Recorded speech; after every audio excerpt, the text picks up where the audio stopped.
Welcome to the PI Podcast, your destination for everything NFL, discussing the latest news and providing in-depth analysis of every NFL game. And now, here are your hosts, Ian and Tesh.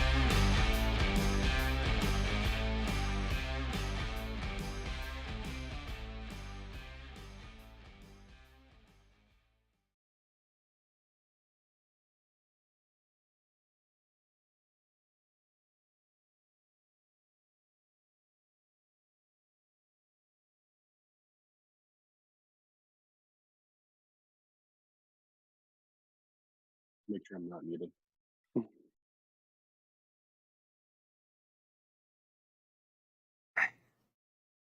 Oh, I forgot to plug my Good, plug my mic in. God. Oh. Go ahead, start us off. Yeah. What is up, guys? It is Ian and Tesh from the PI Podcast. First podcast in a long time. Tim, appreciate you swinging by. Happy New Year. Merry Christmas. Happy Thanksgiving. I don't remember the last time we did a podcast, to be honest, but obviously a lot has happened since our last podcast. A lot, literally. Yeah, I'm good. Okay. Yeah, what's up, Tim? Happy New Year, everybody. Welcome back to the PI Podcast. We're a little off a little bit for a little bit. I went to a cousin's house. We haven't really been posting either that much, but I like to confirm we are officially back in business. You'll see podcasts coming up like crazy. You'll see videos coming up like crazy. We're officially back, and playoffs are starting. Before we start, how did your guys' teams do this season? You guys excited for next season for your teams if they didn't make the playoffs? If your team made the playoffs, congratulations. Do you guys think you can make it all the way? Let us know. And we're gonna start off. Right. Yeah, let's start off hot with the 2022 season coming to a conclusion of the regular season. Pritesh, a lot of ups and downs for the Falcons. But what's your final takeaway of the season? My final takeaway: same old Panthers. Donald actually started picking up his slack a little bit at the end of the season.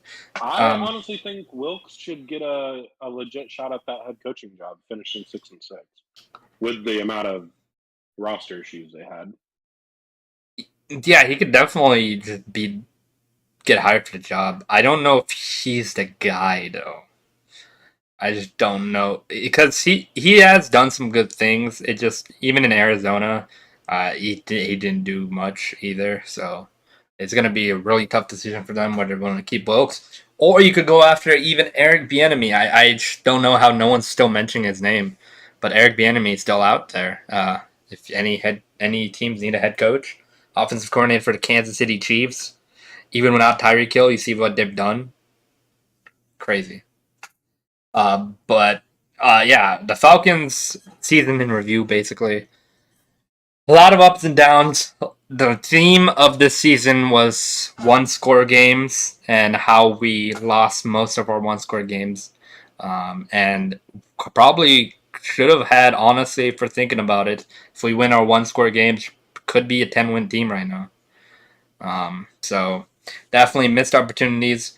But I love that we started Desmond Ridder. Marcus Mariota was decent enough for the start of the season. We we didn't want to put Ridder out there too fast, and let him just his confidence go down. So we started Mariota. Mariota got us 2-2. All right, then it got us to 5-2, I believe, or 5-5. Yeah.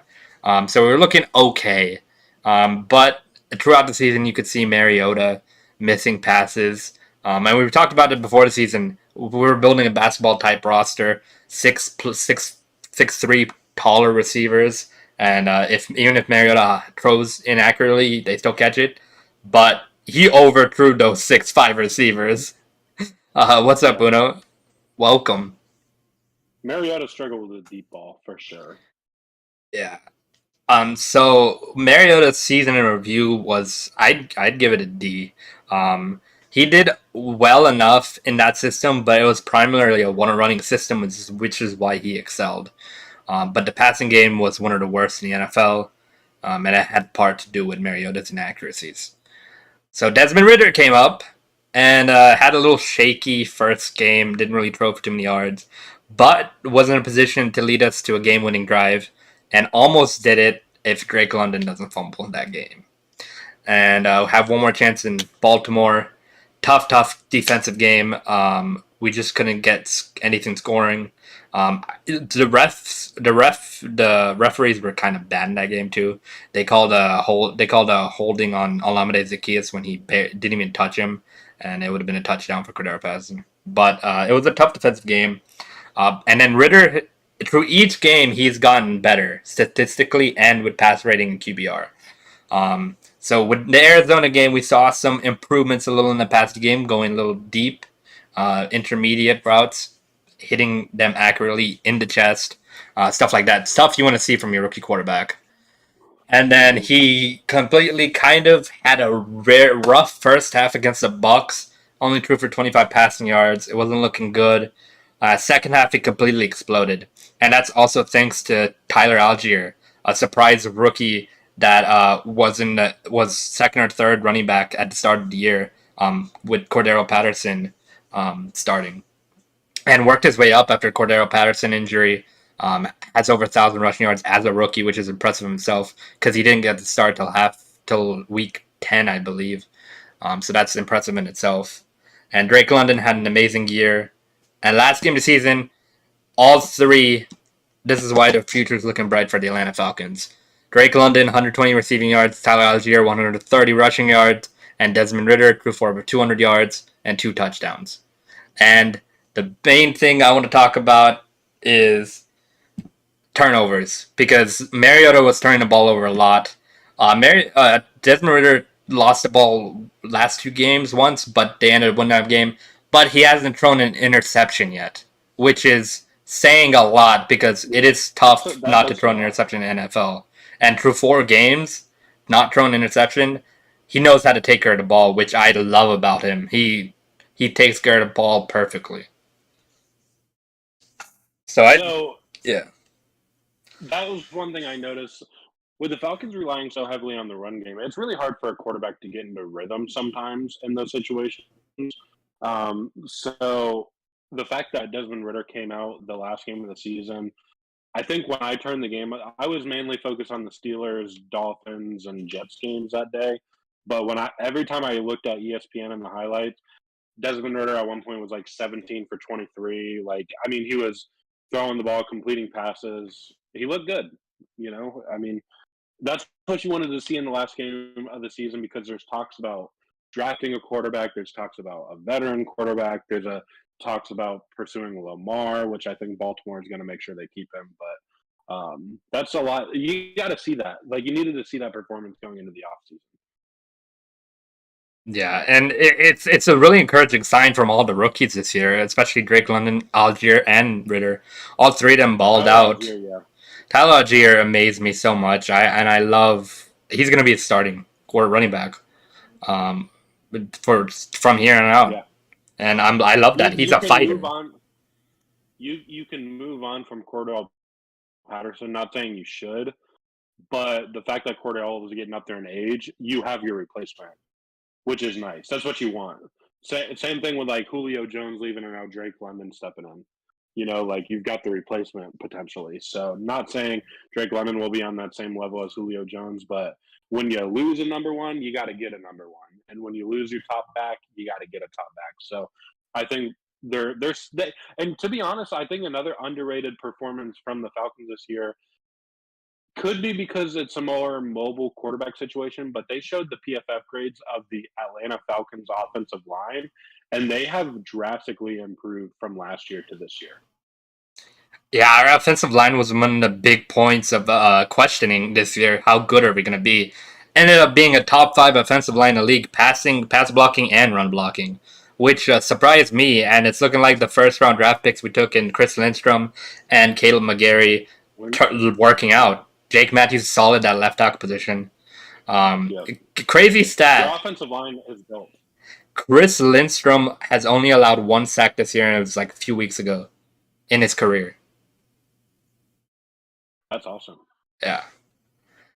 Okay. So I'd give my Falcons season review a 6 out of 10. Had some ups, had some downs. At the end of the day, had a shot to try to make it to the playoffs if we won one game, which kind of stings. But Desmond Ritter's looking good. The rookie's looking good. It's going to be a bright future, especially with our cap space being over $80 million in cap space next year. Antonio, glad you could join us because we're about to go into some in-depth about the playoffs. We'll talk about your Vikings. We'll talk about the NFC side, the AFC side.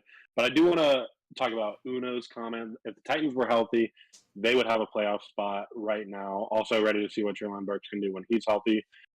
So the big thing with the Titans is they were far too late in firing their GM and far too late in firing their offensive coordinator. They fired their offensive coordinator today, Todd Downing. They were far too late doing that. If they would have fired him when they fired the GM, they would 100% be in the playoffs. It should not have been the last game of the season for them to run the ball 30 times with Derrick Henry. He's had the least amount of touches this year that he's had over his whole career pretty much. And that is unacceptable, especially when you have the amount of injuries they've had. Derrick Henry was healthy for pretty much the whole season. Why is he averaging almost 20 yards a carry per game or 20 carries per game? He should be averaging 28, 29, 30. It's crazy to me how the Titans crumbled. I mean, I get the injury part. The injuries hurt them a lot. But also, another confusing thing about them is they traded away their number one receiver in A.J. Brown. And I guess you get in a replacement, Traylon Burks. He's good, but he's a rookie. He's young. And also, that offense just didn't click all season. There wasn't many games where they scored 30-plus points, as far as I know. And you saw it there. It was a defensive game. I don't think they did. Saturday I don't night. think they scored 30 all year. Okay, yeah. The Titans offense kind of stumbled, and that's why they just fired their offensive coordinator today. The Titans struggled, lost 6 straight, maybe in 7 now, to end their season. They got some work to do because they chose Malik Willis in a trade up that really I don't think many people saw coming. It was kind of a shock that they traded up and got Malik Willis, but he hasn't been looking very good either. I honestly like Malik Willis, and I think it's gonna take another year for him of development. Yeah. But if he's not the guy, and Ryan Tannehill declines even more, that team's kind of screwed, especially with all the offensive problems it has. Antonio said Malik is a couple years away. Tannehill's not the guy. So here's my thing. I personally, if I was stepping into the Titans GM spot, the first pick you get in the first round has to go to a QB, in my opinion. I personally liked what I've seen out of Dobbs. I really did. But like Antonio just said, you stack the box and you can stop Derrick Henry for the most part. I mean, the Jaguars did just that. They let Dobbs throw all over the field. But every time Derrick Henry got the ball, they stacked the box and forced them. I mean, he was still getting almost 4 yards per carry when it mattered. Once he gets to carry 30, 31, like, he's gassed. Like, you can't run an offense like that. Now, I just said the Titans needed to do that, which they did because that's how they're built.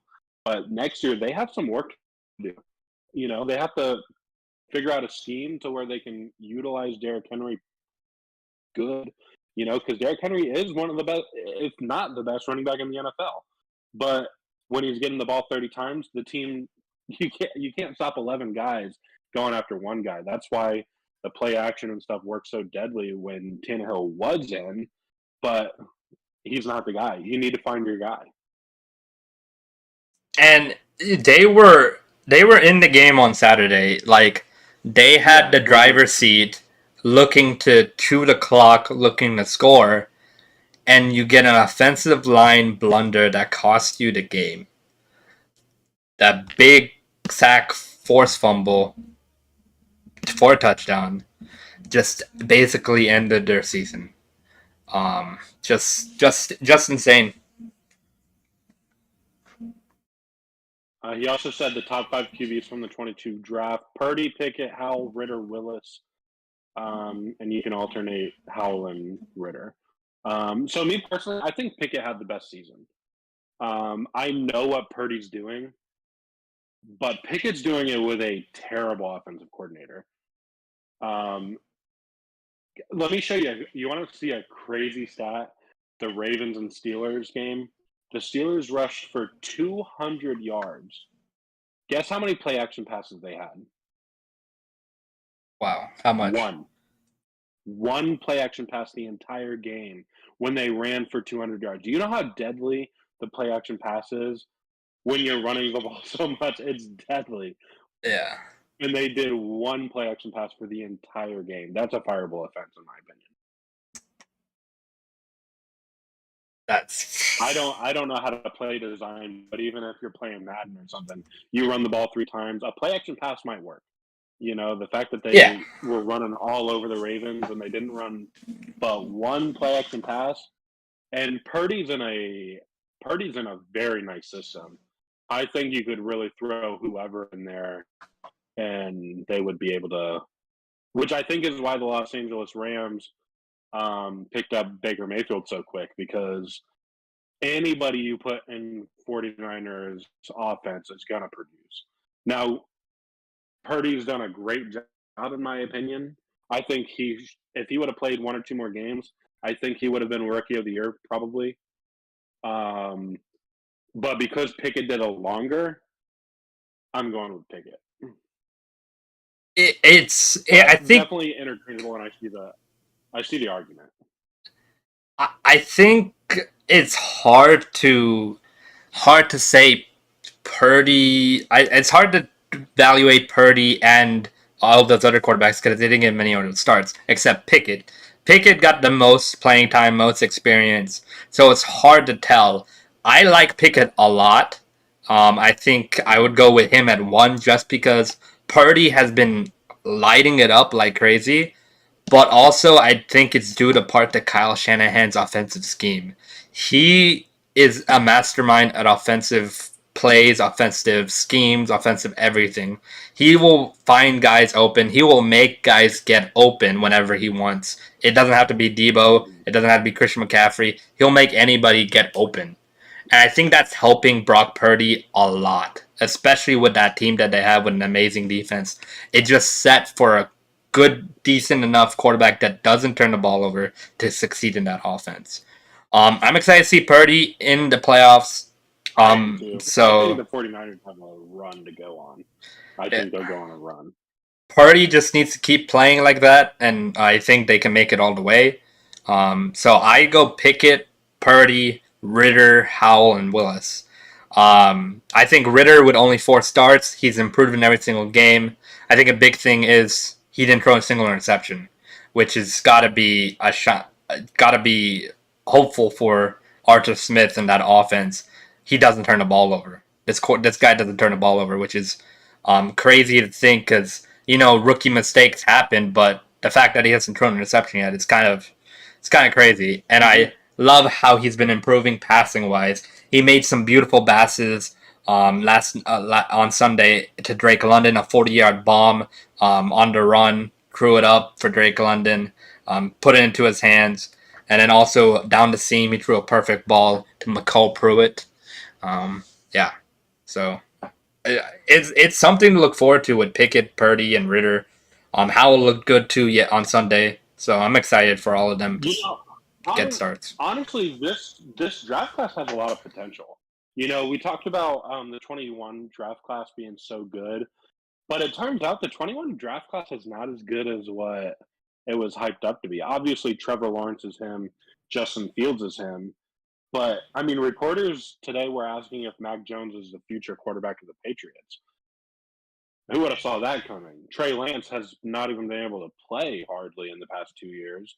And then Zach Wilson, he's on his way out of New York. So, the draft class could potentially be pretty bad, But if you get the 1 or 2 studs and Lawrence and Fields, and you still don't know about Trey Lance, but Trey Lance was he's kind of a project player. You know, you see the flashes and the potential, but the fact that he's been so injured and hasn't been able to play, you know, like that's taken away from what he could be because he's not getting these reps. And think about this quarterback this year. And I remember at the beginning of the year, like, this is a bad QB class. But I think this draft class this year ended up being better, way better than people expected.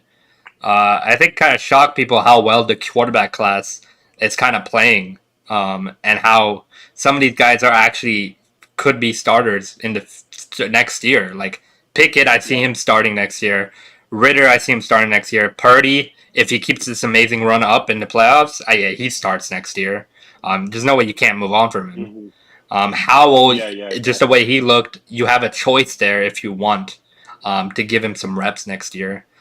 Maybe even sign a veteran quarterback, kind of help him develop a little bit. Or keep Carson Wentz there if you want. I think you have him on a deal. If you want Carson Wentz as a veteran presence. Mm-hmm.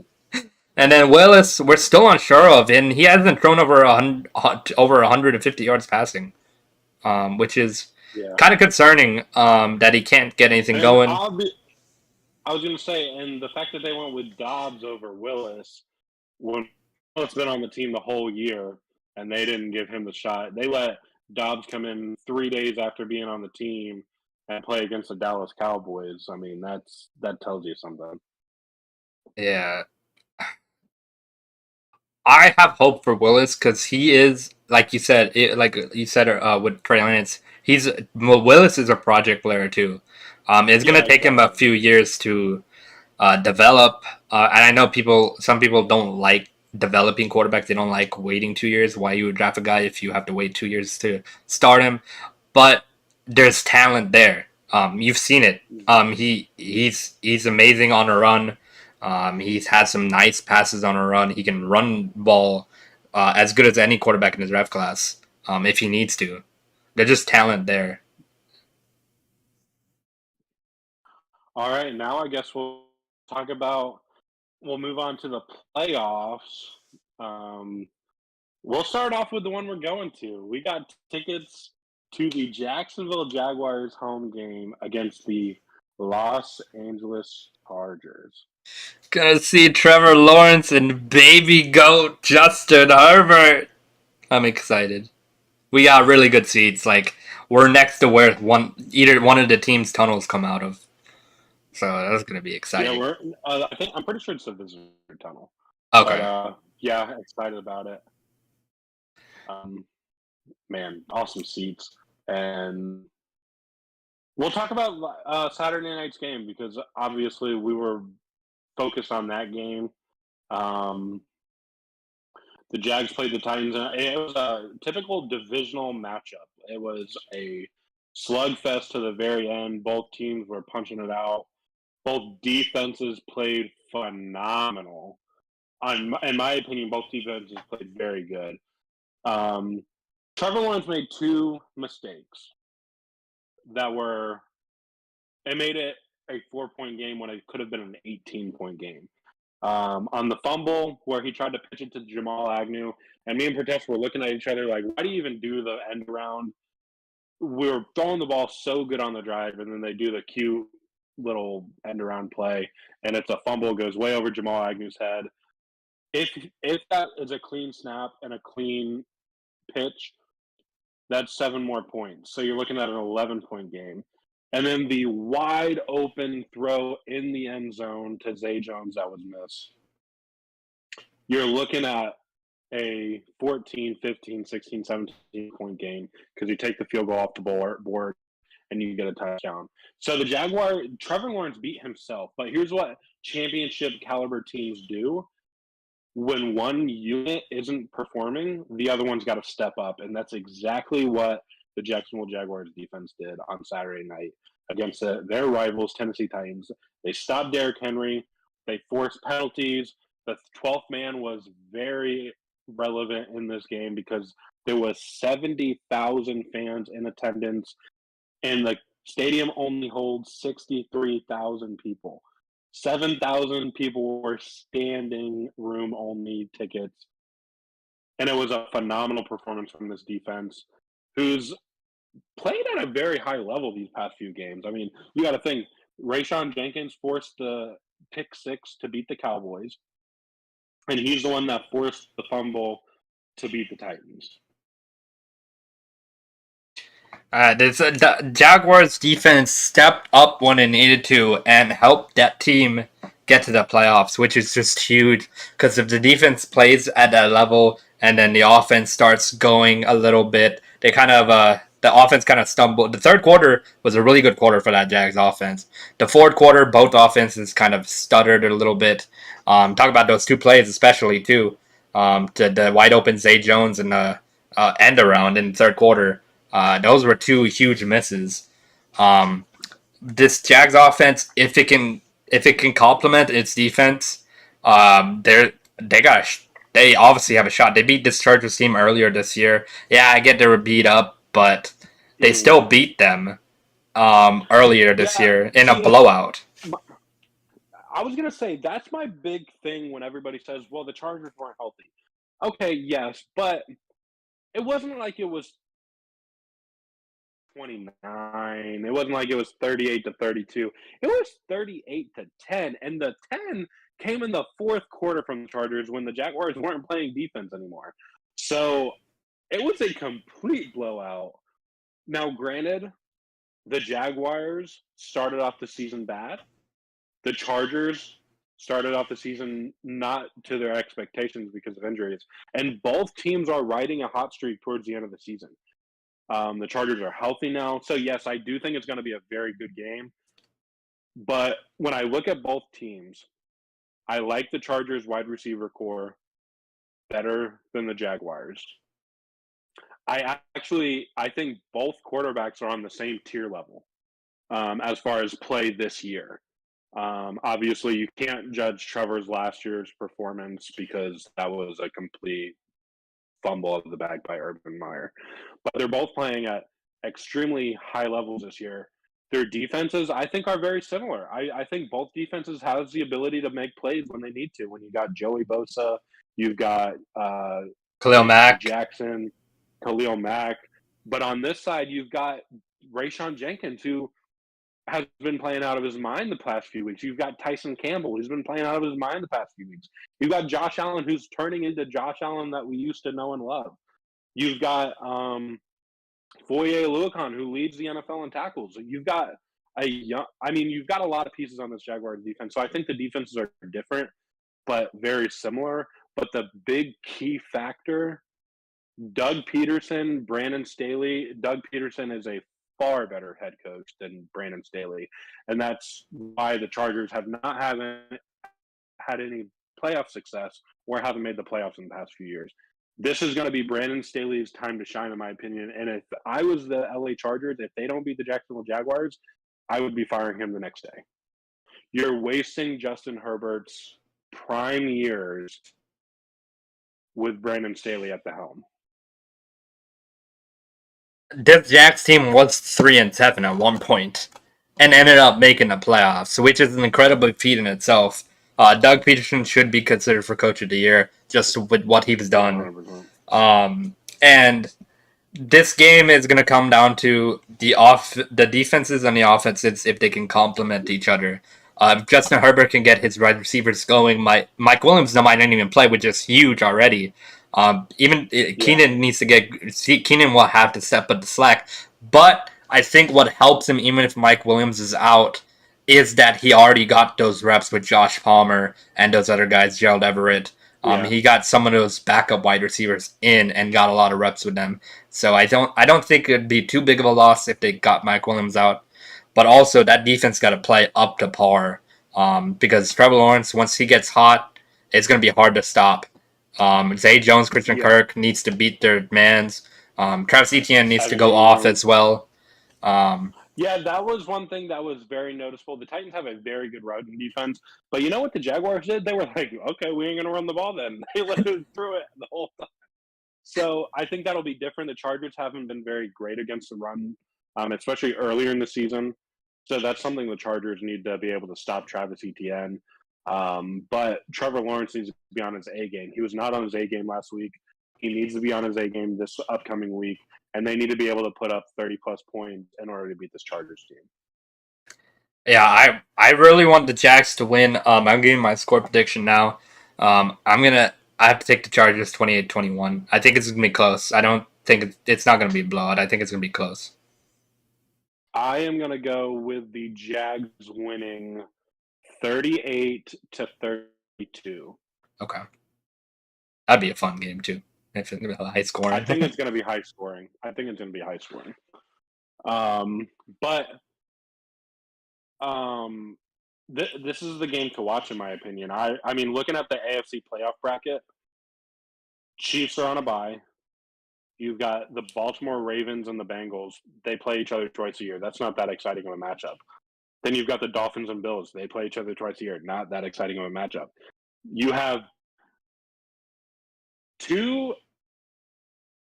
the number one overall pick from the 2021 NFL Draft, who was projected to be the next Andrew Luck, Peyton Manning, like you name it. He was projected to be that. And then you have Justin Herbert, who is also projected to be one of the greats if he continues the way he's been playing. But he hasn't been in the playoffs yet. Both teams are virgins to the playoffs, as you could say. And this is their coming out party. You know, it's either Trevor Lawrence is going to go off or Justin Herbert's going to go off. But either way, it's going to be exciting. Yeah, and these school quarterbacks are just getting better and better, which is the exciting part. If they show out, it's going to be a high-scoring shootout right now.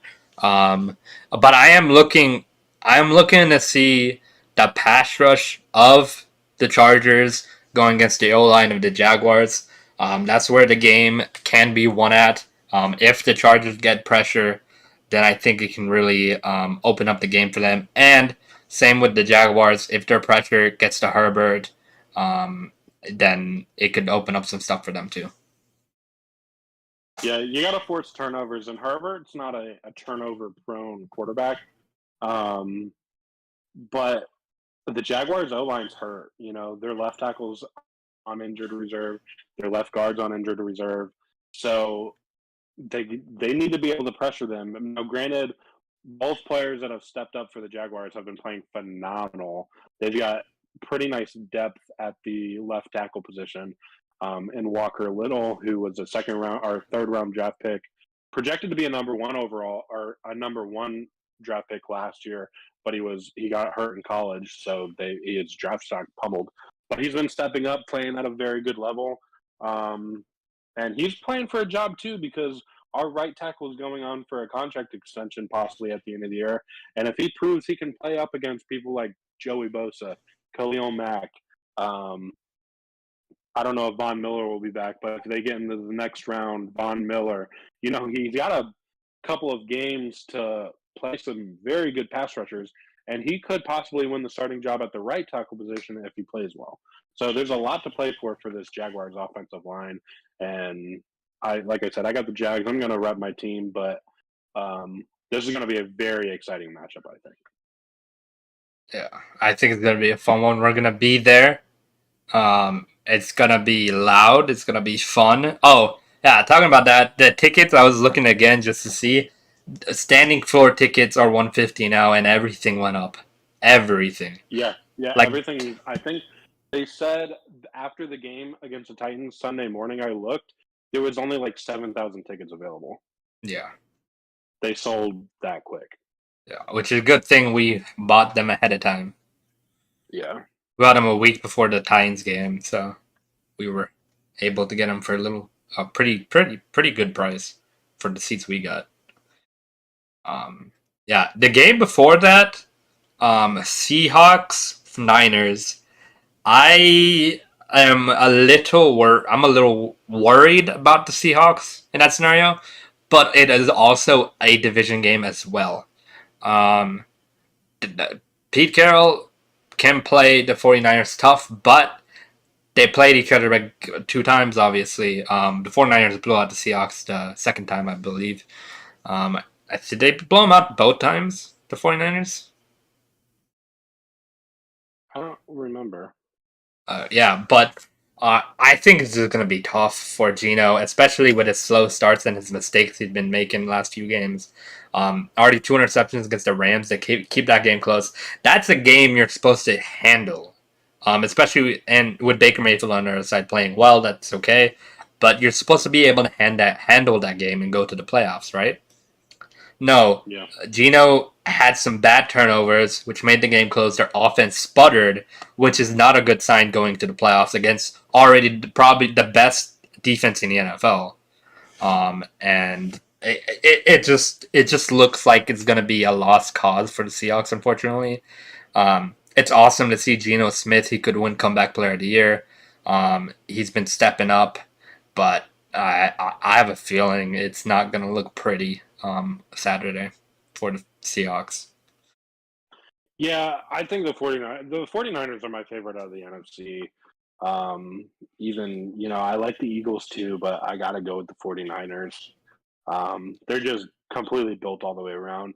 You hope for the Eagles' sake that Jalen Hurts' time away, doesn't hurt him because of all the reps he's missed and stuff. But, the 49ers team's firing on all cylinders. There's no reason they can't handle the NFC.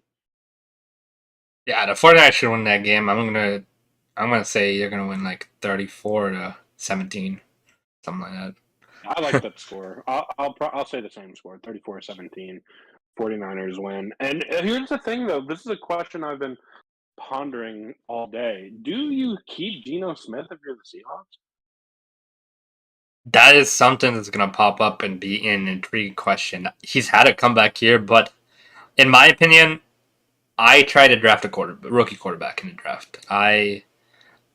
Geno's already old. I mean, it is nothing to look for the future. But if you could have him as your starter next year, especially if you draft a rookie quarterback, because you can let your rookie quarterback develop and still have Geno. Yeah. All right, and then we'll just stay with the NFC for now. Giants Vikings.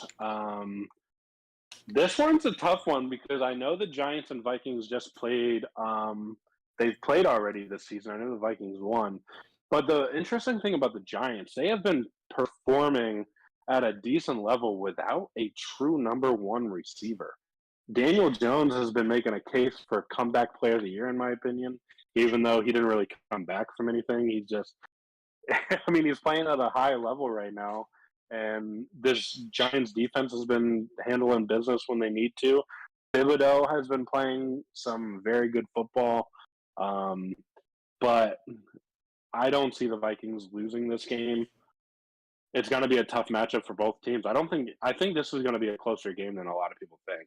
But the Vikings have had a tendency to play down to their opponent, and their defense has allowed some pretty bad offenses, Colts, to score a lot of points on them. So that's my worry, is that the Vikings defense flutters. Yeah, the Vikings defense was expected to play a little better this year with the addition of Zadarius Smith and what they have at that team, but their defense hasn't been looking hot this year. It was just, as Ian said, one of the things that worries me about this team.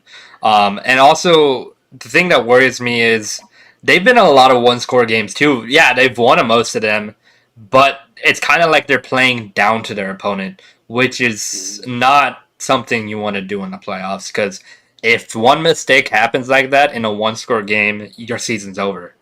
And I fully believe that that Justin Jefferson can go off and whatnot, but you gotta look at what happens. Like the Vikings defense just isn't as good as the rest of the NFC, or at least the 49ers and Eagles and stuff like that, and Cowboys. I guess you could make a case between those two, but I'm worried about playing down to their opponent, the Vikings.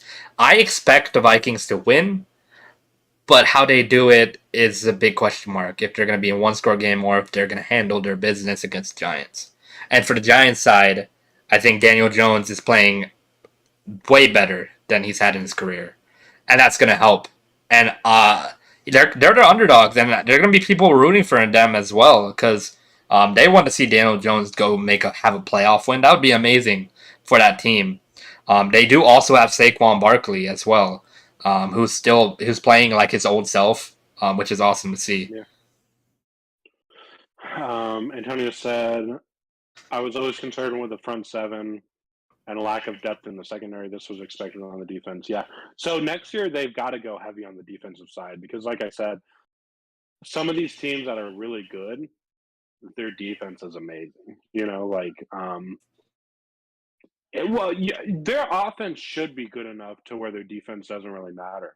In the past, the Chiefs haven't had the greatest defenses, but their offense just so high powered. But that's something I noticed from the Vikings is they'll sputter out a little bit on offense. Like the Colt against the Colts, why are you not scoring? I mean, why are you going down 33, 36, whatever it was, against the Colts? Like, you can't do that in the playoffs. There's no second chances. You've got to. Granted, they ended up winning that game, but that was against the Colts, one of the worst teams in the NFL this year. You can't do that against these playoff teams.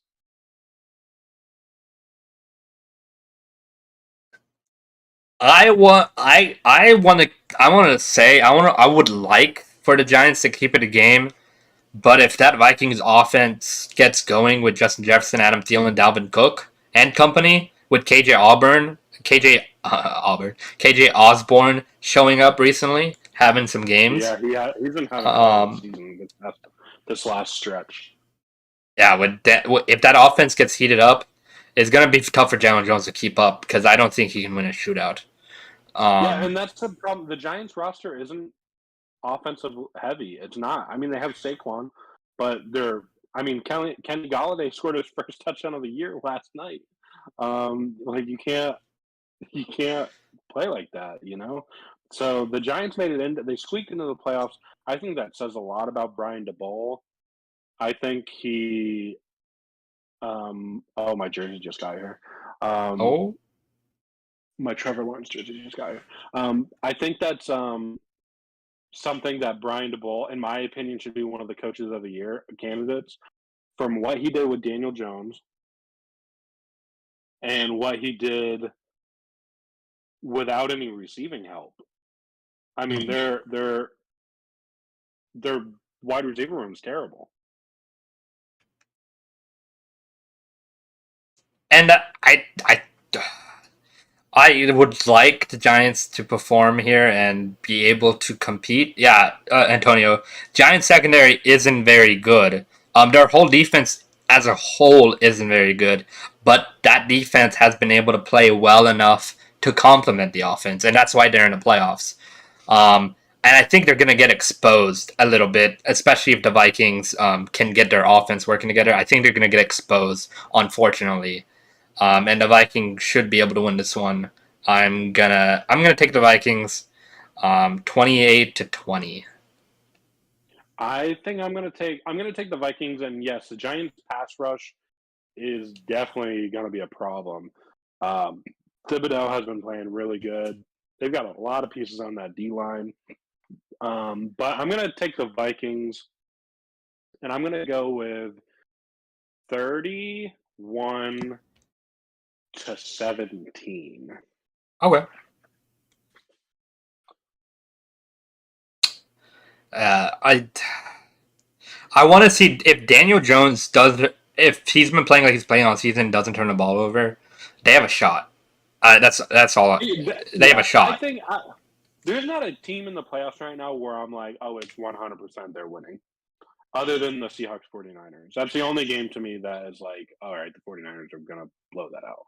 Yeah, the only other game that I think would probably be the Bills one. Bills and Dolphins, yeah. But that's only because there's a quarterback issue there. Yeah. All these other teams are pretty much healthy at quarterback, at least. The Ravens-Bengals game, if Lamar doesn't play, then that's not going to be close. But moving on to the next game, we've got the Cowboys at Tampa Bay. And remember, Tom Brady is undefeated against the Dallas Cowboys. However, I'm going to go ahead and go out on a limb here. The Cowboys have not been playing great football. these past few weeks, and it really started against the Jaguars, I'll be honest. Dak Prescott has been throwing some interceptions. He threw a pick six. He threw 2 pick sixes, one against the Jags, one against Washington the other day. So I personally think they're going to get that under control. But I think this is not going to be a very great performance out of Tom Brady. I think the injuries to the Bucks, the slowness of the Bucks being so old, they're one of the older teams in the NFL. I think that takes a toll on them. They are very lucky that their opponent is the Cowboys, in my opinion, though, because the Cowboys have been playing super inconsistent football right now. It's kind of funny. Dallas like, yeah, Green Bay is not playing us. We're chill.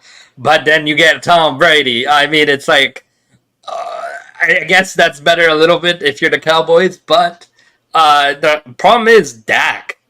Dak's been having issues recently. Yeah. And he has the most interceptions in the NFL. But he's missed 5 games, which is a new stat, which is a new record. First player in NFL history to have the most interceptions in the season after missing 5+ games due to injury. That just says a lot about the offense right there.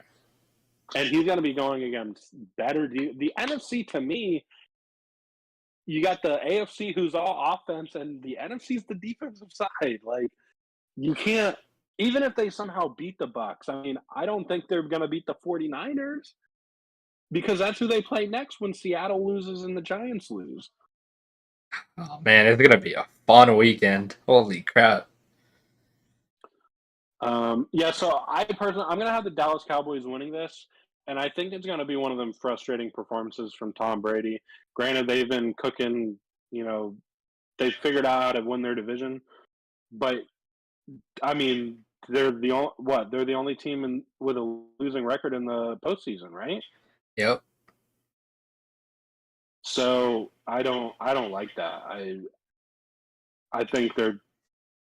don't think they're going to do very well against Cowboys, and I'd be willing to say that the Cowboys are going to win probably 28-10. Yeah, if the Dallas pass rush gets itself heated up, last 4 games, the Dallas pass rush hasn't been as good as it's supposed to be, which is why they've been struggling a little bit. You're supposed to have an amazing pass rush with Michael Parsons, DeMarcus Lawrence. That interior line as well has been playing very good this season. Last 4 games, though, they've been cooling down, and that's not good going to the playoffs. If they can't get their pass rush going on Tom Brady, good luck. I think he's gonna come out trying to get his offense going with Mike Evans again, that he did against the Cardinals, and the Panthers at the end of that game. So but I don't think Tom Brady has it. I don't think Tom Brady has it anymore. I don't think that team hasn't been good all season. Their offensive line's banged up a lot, and they just injured another lineman during the Falcons game, so he could be potentially out. I'm liking the Cowboys. I'm going 30-7. I don't think the Cowboys. I don't think it's going to be a Tom Brady issue. I think it's going to be the rest of the team's issue. They're just not built to win this year. Kind of like the Rams. The Rams sputtered off too. They just got decimated with injuries, and it is what it is. We'll go back to the AFC now. We talked about the Chargers and Jags. Now let's talk about the Ravens versus Bengals. Again, they just played last week, but the Ravens had a lot of injuries. Yeah, if Tyler Huntley can't play and Anthony Brown starts again, they're going to lose this game. Anthony Brown did not look good at all against the Bengals. It's kind of funny. They have to play each other twice in the back-to-back weeks. That sucks, especially if you're the Bengals, because you're like, yeah, one thing, we beat them, but we had to play them again. We had to beat them again to advance. If Lamar's in... If Lamar's in, it's going to be a little different of a game. It will be, but is he going to be 100%?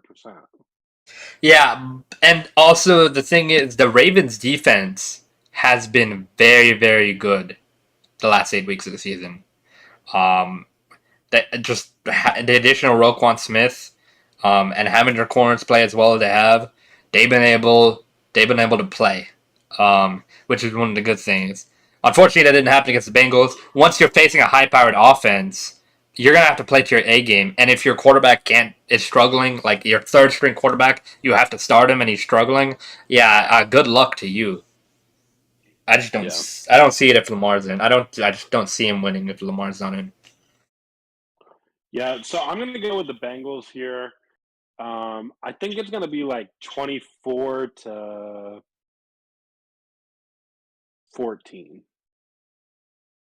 Yeah, I'm gonna go 30-23. Bengals. Yeah, Bengals. All right, and then our last game of the AFC playoffs. We've already done the NFC.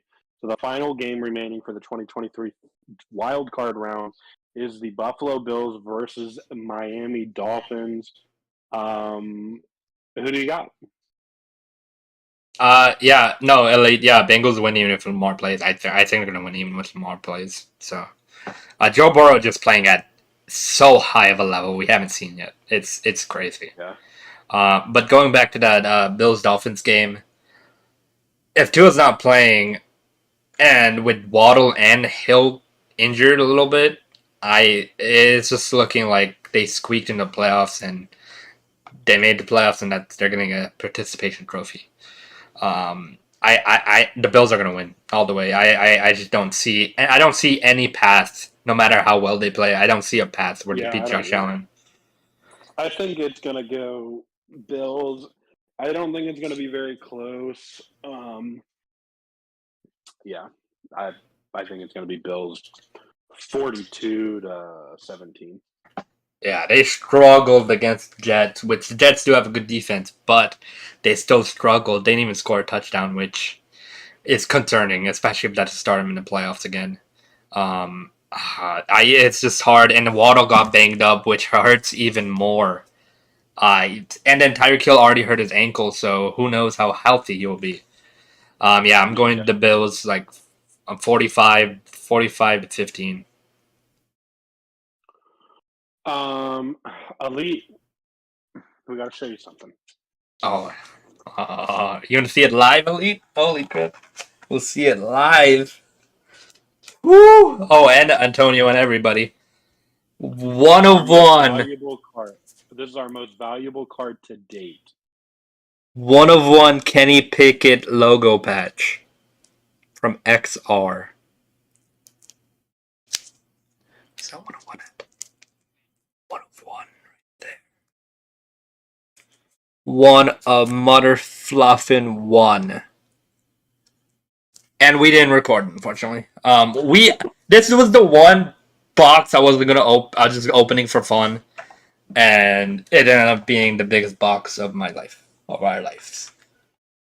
Oh, if you want to see that again, it's Kenny Pickett. We're trying to find the value of it, but we looked up Kenny Pickett 1 of 1s. As of right now, there's a couple different products, and they're selling on eBay from between $4,000 and $35,000. So like it's somewhere in between there. I think it's probably on the lower end of that. I think it's 11-12 range. I think that's what I'm thinking.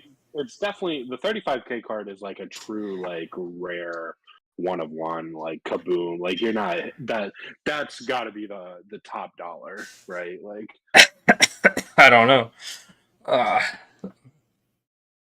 I don't know. It is a 1 of 1 too, but I think I don't know. I don't. Yeah, both of these are 1 of 1s. That's the hard part. Yeah, and it's a kaboom, but this has the logo patch.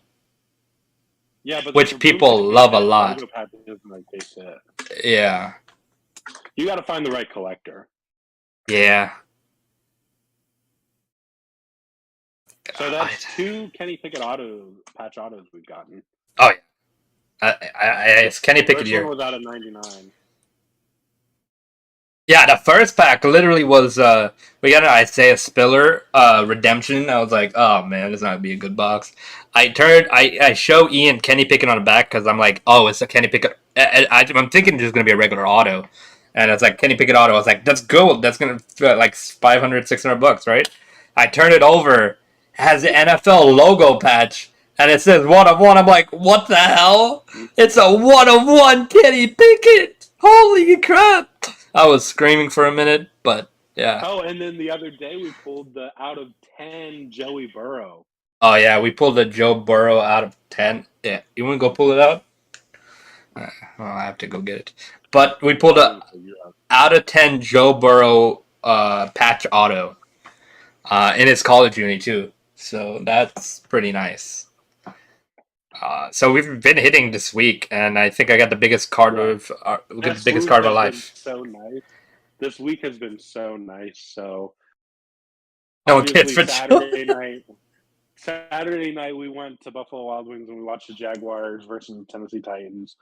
The amount of Jags gear around Jacksonville that day was insane. We went to Dick's Sporting Goods to try to find a Jaguar shirt because I had to send my jersey back. Mm-hmm. And there wasn't a single teal item anywhere. Like, the store was completely empty. So it's huge for the city. When your city has been so bad for so many years, and then all of a sudden it's like, oh damn, we're in the playoffs. Like the amount of sport, 70,000 people were at the game last week. Or on Saturday when it only fits 63,000 people. That's insane. Yeah, we went to Dick's because Ian wanted a new Jaguar shirt. Everybody was buying jerseys at that Dick's. The line was through the store, and everybody had jerseys in their hand. Yeah, I was feeling so confident since I pulled out 1-of-1. I had to make a bet that could potentially win me $600. Yeah. Oh, you did a 60? Yeah, I did $30 bet. Oh, $30 bet. Yeah. Wait, it's times. Wait, times 20 for 5-pick on underdog. Oh, times 20. Okay, yeah. It's looking good already. $10 bet. Yeah, dude, I'm so elite. We got tickets to the game. We got front row seats. Cannot wait to go to it on Saturday. It's Saturday at 8:15. We'll probably go. We're definitely going early. We're going way early. We could potentially maybe go live for a few minutes. I was going to say we could go live. One of us on YouTube, one of us on TikTok. Yeah, dude, we got tickets. They were expensive, but we got great seats, and it's going to be a chance.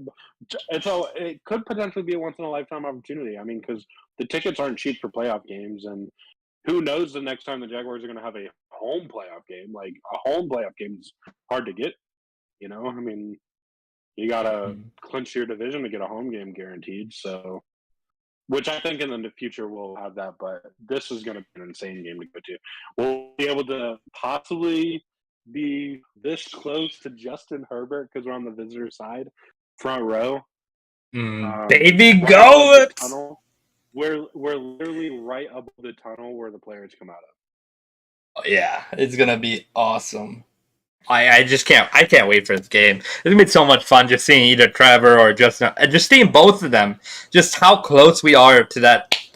Oh my god, it's gonna be so much fun. I was like thinking I should have bought a Herbert jersey as well, just cause. No. I should have bought a Herbert jersey. We went to the Buffalo Wild Wings. He wore his Derrick Henry jersey. Yeah, I had to. So I got a Trevor Lawrence jersey for Christmas. My fiance got me a Trevor Lawrence jersey, but it was like a size too small, so we sent it back, and I didn't have it. And I was like, I can't be sitting at a table with somebody wearing a Derrick Henry jersey. So I went to the memorabilia shop. I literally got a James Robinson autographed jersey. And wore it. So I was wearing a James Robinson autograph jersey. I don't know where it's at actually. Well, Elite, it doesn't. Well, it's Jacksonville, so it didn't really matter. I mean, they're not horrible people.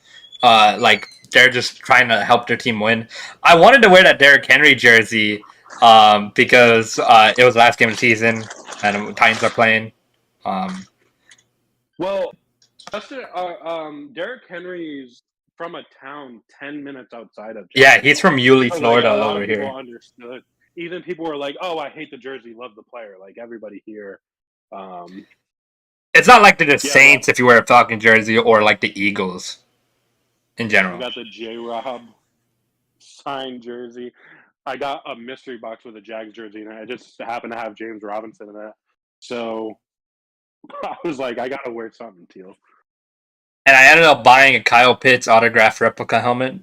Yeah, so I ended up splurging on that a little bit. His auto's clean. Oh, do you have it, or is it still? It's on the table over there. Oh. It's probably gonna be out and take some time to take it out, but it's pretty cool. I'm gonna have to get a glass case for it. Get the revolving case. I know, that'd be so cool. Yeah, guys, if you guys have anything you want to talk about, please let us know. We'll start talking. 5 head coaching jobs are vacant right now. Arizona has a head coaching job and a GM spot. Their GM stepped down.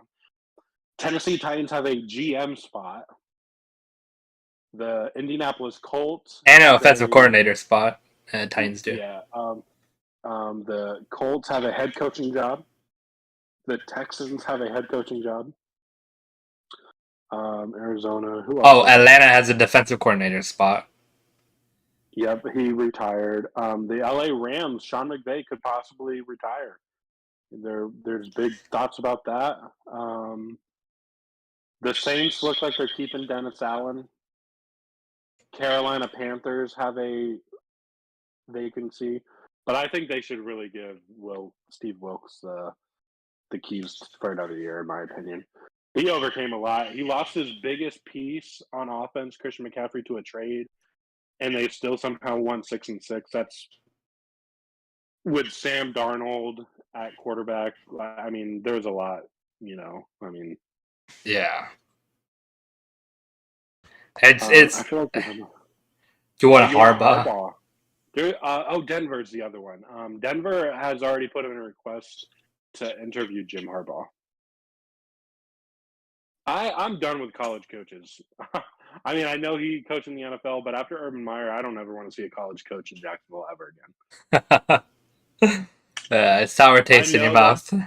I know that that's not going to be the case with everybody, but I just. It would also be interesting for Broncos if they did get Sean Payton. Oh yeah, Sean Payton's been getting. I think this coaching hire. I think Eric Bieniemy is probably finally going to get a job. Hopefully, I would see Jim Harbaugh getting a job. I actually see Josh McCown getting the Texans job. They wanted him last year. I'm pretty sure they only hired Lovie Smith was because of the lawsuit against Brian Flores. And I think that's the only reason Lovie Smith got the job. And it's very unfortunate because I think he's got a lot of potential to be a good head coach in this football league. Obviously, he did it with Chicago before. But Brian Flores has been asked to be interviewed for Cleveland's defensive coordinator job. So that's something to keep a look at. But I think Brian Flores is somebody that could possibly get a head coaching job. But I think with the lawsuit, a lot of teams might stay away from him. Yeah, there's been talks too about hiring him as an offensive coordinator somewhere. Brian Flores. Not entirely sure yet if he can get a job, but I hope he can. What happened with him is just crazy, and it's just crazy what happened. And some of these could be really good coaching fits. Cleveland has already requested to interview Brian Flores, so I think he will at least get that job.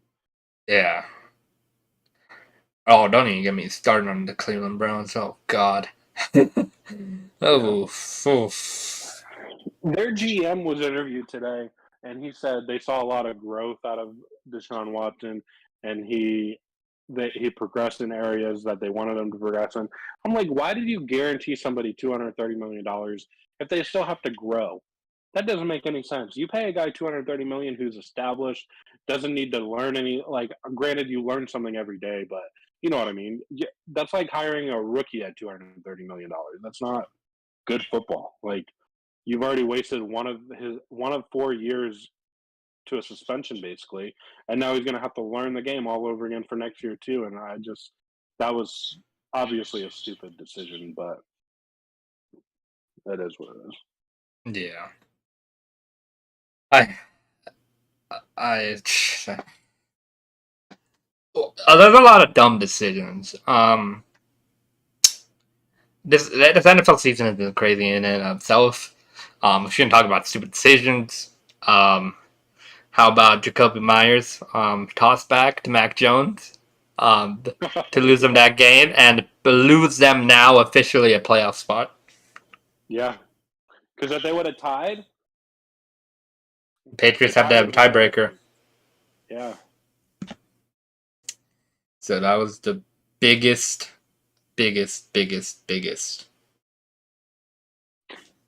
plunder, I think, in NFL history.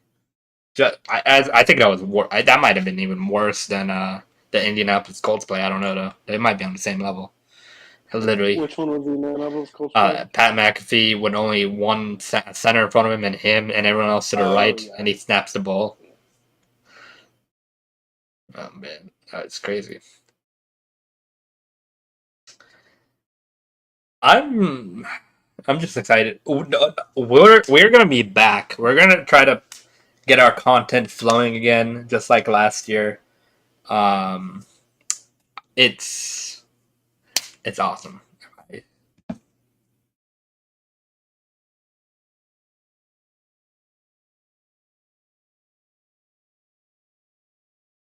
It's oh my god, we're gonna get back into it. We're gonna get videos flowing. We're gonna get streams flowing. Hopefully we can start getting it back to where it looked like how often we were doing it last year. And I think that can really help us grow a little bit. Remember, we do have, if you guys are trying to buy playoff tickets, we have a sponsor with SeatGeek. If you want to use our code PIPodcast, that's the code, right? Yeah. PIPodcast on SeatGeek. On your first order, you can get $10 off for 20, one or the other. Yeah, so definitely if you guys are getting tickets, use code PIPodcast.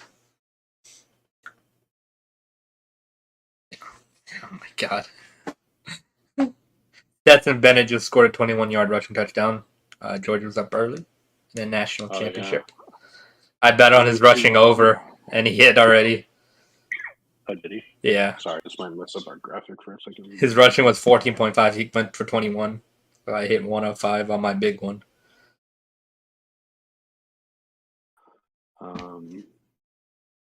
I did a prize picks for tonight. Okay. I did Stetson Bennett, 278.5 passing yards. Max Dugan, 235 passing yards. Brock Bowers, 4.5 receptions. You already got 2 or 3. Yeah, D. Winters, 5 tackles, and Jordy Sandy, 5 punts. Okay. He already has 1. That's the TCU punter, right? Yeah. Yeah, he already has 1.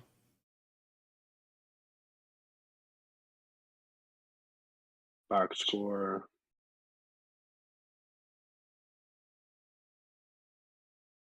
Stetson Bennett has 33 yards passing already. Brock Bowers has 2 receptions. Let's go. Yep, you're looking good. 2 of them.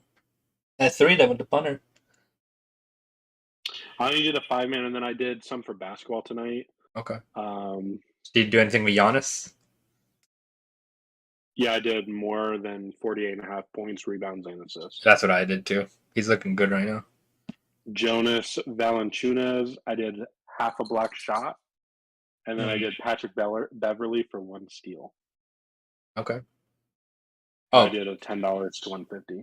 We did Bobby Portis block and steal, or block or steal. 0.5, and he's had it steal in every game so far. Last 5 games.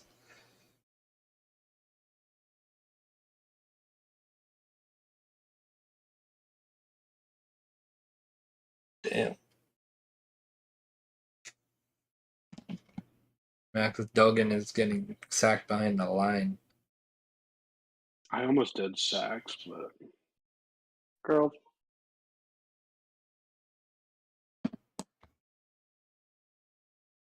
I don't know if that would count as a sack because of the read option.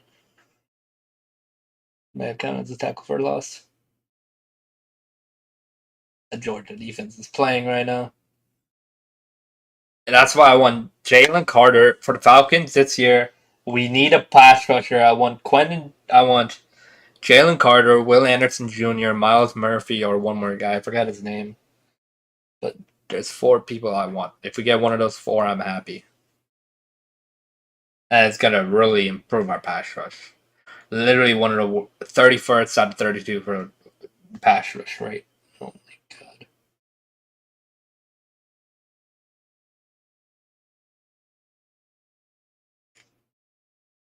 You hope you trade up for Carter? Oh yeah. I'm not entirely sure you guys or well actually you guys drafted Matt Corral. I don't honestly you guys could draft a quarterback early. Because you do have really good defense. So if you could get another wide receiver to complement DJ Moore, even a quarterback, maybe even a lineman, I think the Panthers might want to go offense. Their defense is looking stacked, but I'd be all for stacking up the defense even more. Because that Panthers, Yeah, I think really our good. biggest need for this draft is going to be defensive side of the ball, or possibly some depth at O line. Our receiving core is set at the moment. We have Calvin Woodley coming next year on top of Christian Kirk, Zay Jones. If we re-sign Evan Ingram, that'll be nice. But if not, I want us to go after Brock Bowers. I'm sold on him. I think he's going to be the best tight end in this draft. I think he's going to be a stud tight end in the league. I want Brock Bowers. I want Brock Bowers so bad. Brock Bowers is good. It's good. Let me get my clicker so I can put the game on too. Yeah, you guys had that game, Tim, and it would be a different story right now if the Panthers won that game. They should have won that game, honestly. Down 14. You made Tom Brady down like 14 in the fourth quarter, and it was looking good. And then they came alive, unfortunately. Bro, for test, you remember this? I got this to fill up with alcohol if we won. Oh yeah. I got us filled with candy now. I'll take it. Yeah, sir. Candy. All right, who do you guys want to win today? Georgia or TSU? I think TCU would be a awesome story, but I want Alabama to be knocked off as a dynasty. Brock Bowers has got another reception. Let's go. I'm telling you, he was a lock. Yeah. I would have done his over at 10 receptions.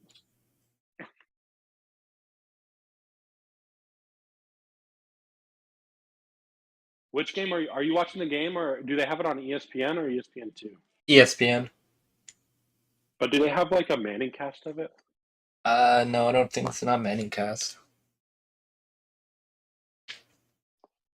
Hey, one day we could do our own cast. Mm-hmm. They're throwing it though, and that's Bennett's looking good. Oh, okay. That's Bennett's looking good. Yeah, like I said, the Georgia side was a lock, but I didn't know who to put for the other team, and I was like, well, TCU is going to have to throw the ball. Yeah.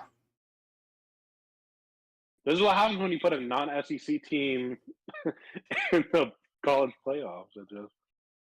Yeah, I mean, they earned it, though. I'm not going to lie, but... Barely.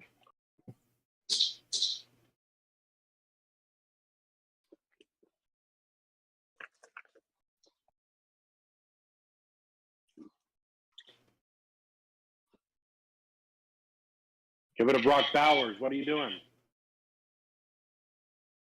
Oh, yeah. Oh, never mind. I'm going to say that on live. What? Nothing. I can't say it.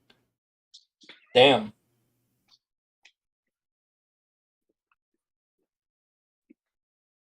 Give your man Brock Bowers for a touchdown. Brock Bowers. This Georgia team's talent that went to the NFL this year did pretty damn good. Oh, yeah. Big boy Jordan Davis. Trayvon Walker. Quay Walker. Quay Walker, yeah. He had some issues though this year. Yeah, but he Woo! played pretty good. I almost did their field goals, It's fourth down. but Oh yeah, they're short. I was afraid. I was afraid that they wouldn't be kicking many field goals. Yeah.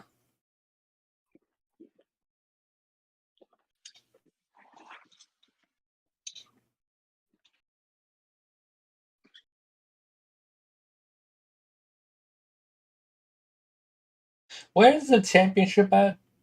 Where's stadium? Stadium? I don't remember.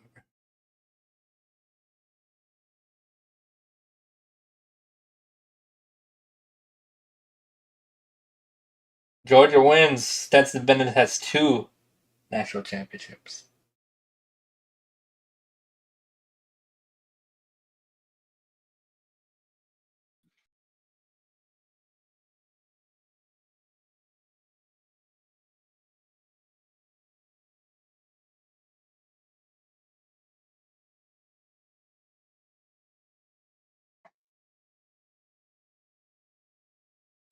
I am just in shock right now, honestly.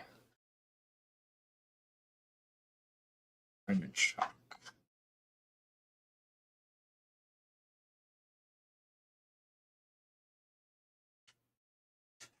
Well, Ian, you there?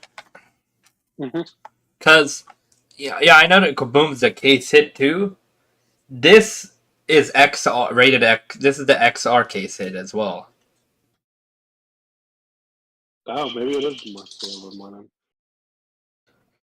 Yeah.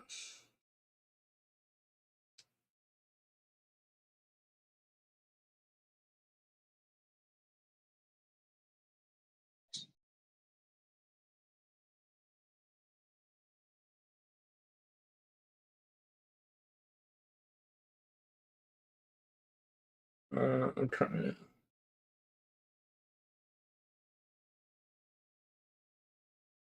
Okay. Yeah, but the D1 notice down in Bucks game. Curious if they re-sign Brian Burns or what they do with him. Yeah. What? Who? Brian Burns of Carolina Panthers. Oh, yeah. They should keep him. Hopefully. Or well, they want him. I don't know. I'm liking that Falcons have a lot to spend, and I'm hoping if Daron Payne goes to free agency, we get Daron Payne. That'd be nice. And then even Jesse Bates, if the Bengals don't resign him, that'd be nice. But Richie Grant has been playing really good this year. But Jesse Bates could just go to the other. One of them could just go to the other side. So I wouldn't mind it. I do got an auto of auto of Richie Grant. TCU Georgia played in the 1942 Orange Bowl. Georgia won 40-26. Damn, that was a long time ago. Georgia is 4-0 all-time against TCU. Damn. Yeah, no, Tim. Panthers should resign Brian Burns. He's been really good for you guys. Well, he was on, they were wanting, a first-round pick for him or something. Yeah. So it worries me that he is on the trade block. Mm-hmm. But I don't know. Yeah, I don't know. Who's desperate enough to give it a first-round pick? Well, Texans. But I think they want a quarterback, so they're definitely not giving that pick up. They better take Bryce Young, or CJ Stroud. If they don't, bruh, it's right there for you. But if he falls to you, who? CJ Stroud somehow. I don't think we're taking him in if he falls. If he fell, I wouldn't be surprised. Yeah, if he fell, possibility, but There's no way he's falling all the way to 8. Oh, yeah. But I'd like us to trade up to get one of the pass rushers.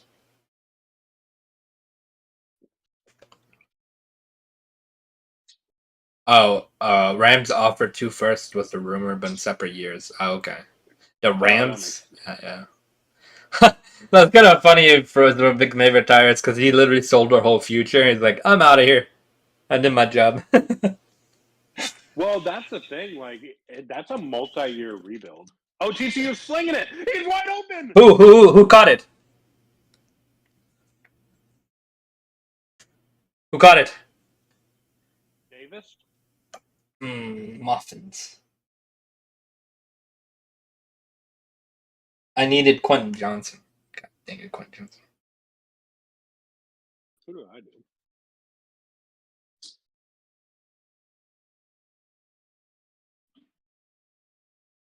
They need Quentin Johnson. How did? Yeah, see, this is the only criticism about Georgia's defense. They kind of got exposed last week against Ohio State. Yeah, exactly. Especially in the secondary.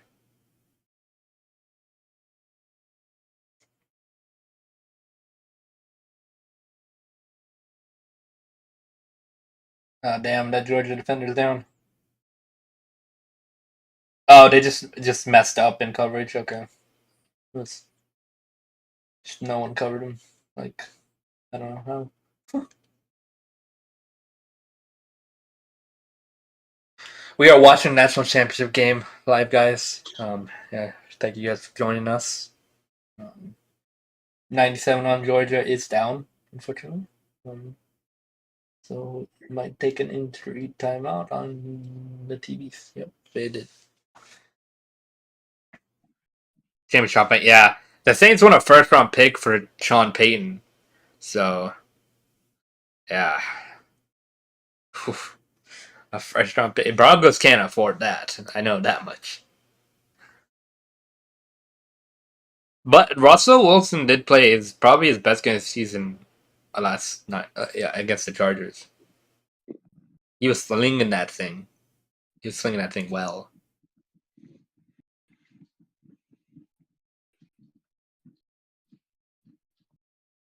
Which is why it's a good thing. Like I mean, not the big deal, but like Russell Wilson, he's good. I think it just took him a while to get accustomed to this new team, new players. He's been in Seattle in his whole life. So I expected some kind of leeway, I guess, like towards him not getting what do you call it? Him not getting on track right away. Didn't think it would take the whole year though, but that's what it is.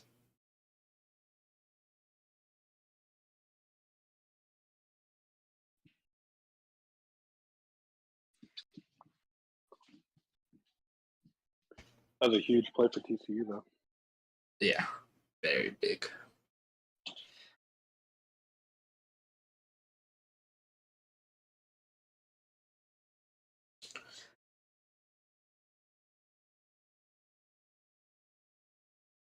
It's just been a good couple of days here. Not gonna lie. Yeah, that's what I was saying. Good couple. We've had really good luck. We've had really good time watching the games. Yeah, we literally opened National Treasures, which is it's supposed to be expensive. It was an expensive product last year. It's like a $2,000 box last year. This year it's way cheaper because it's 2022 product. But also opened Immaculate. And we didn't pull a 1-1, so it's like those were the best chances to pull 1-1s because all the base cards are numbered 99 at least, so you couldn't get a normal card. But then I come out here and I get an XR box from Panini. And basically pull a 1-on-1 Kenny Pickett, NFL logo shield. So.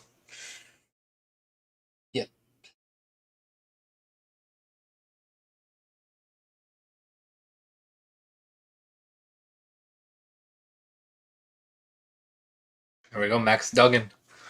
Max Dugan or Duggan. I don't know how to pronounce it. Dugan. How much time left in your game? I'm No, I don't think. I know I'm behind because I'm doing it through the app on the Apple TV. I'm at 5:14 and counting down. Oh, I'm at 4:55, 4:56. Yeah, I'm a few, 4:53. like 10, 15 seconds behind. I won't tell you what happens then. Okay. I need a passing touchdown from Duggan, though. I got news for you. He didn't do that. Rushing touchdown. God damn it. With Duggan, though. Oh, that's fine, I guess. Looks like they're making it a game. I'll take it.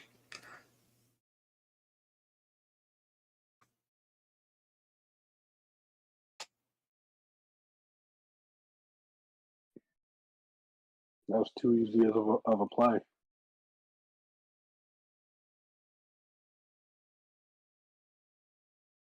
Sure.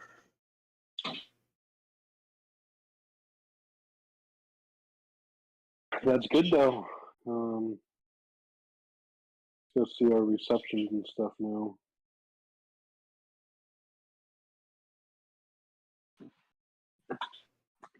The passing yards for Duggan was only 235. Mm-hmm. So he's already got 65 yards and not even the first quarter's done. Who? Duggan? Yeah. Oh, that's good. Stetson Bennett is 278. He's already got 50. How many receiving yards does Brock Bowers have? Brock Bowers has 33 yards. Dang. 2 receptions. That's why I did the over on his receptions. Because I feel like he's kind of used, like, he's going to get 7 or 8 receptions today. But they might be 2-yard dump offs, 10-yard passes. Yeah, I did. His over in receiving yards was like 80, wasn't it? Like 70 or 80? I think it was like 56. So, I did. Dijon Edwards is rushing yards higher, which they're gonna run the ball eventually. Obviously, they're a running team.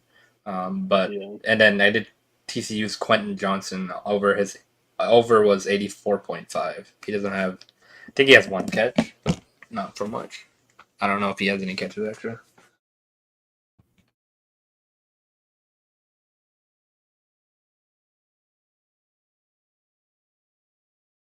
No, he's 1 catch for 3 yards. Okay. Only 81 to go. That's why I needed that big throw from Duggan to be Quentin Johnson. That'd have been nice. Yeah, I couldn't figure out which players I wanted to risk it on because I did it on Georgia's running backs last week, and McIntosh didn't have that great of a game compared to the other Edwards, and I was like, all right, whatever. Yeah, that's the thing that sucked. McIntosh should have gone over, but they kind of didn't use him as much, especially at the end. They kind of went their backups a little bit, which sucked. But yeah, so that's why I did Dijon Edwards this week because I knew McIntosh wasn't gonna get as much.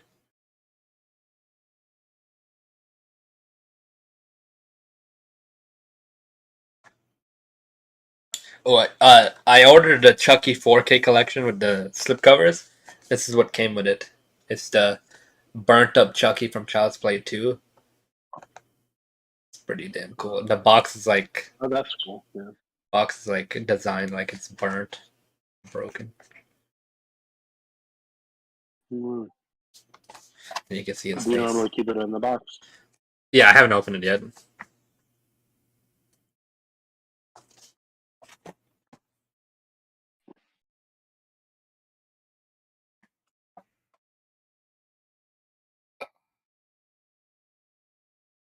That sucks though. Monday night, no more Monday night football, no more Thursday night football, I know. and then just oh man, that sucks. Dude, this season went by fast. Fast.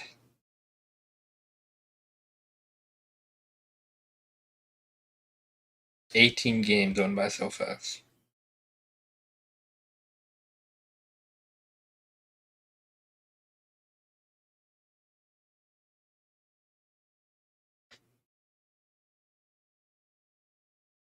Yeah. Oh yeah, the Chucky Tim. Chucky's pretty cool. Oh, I forgot you were live.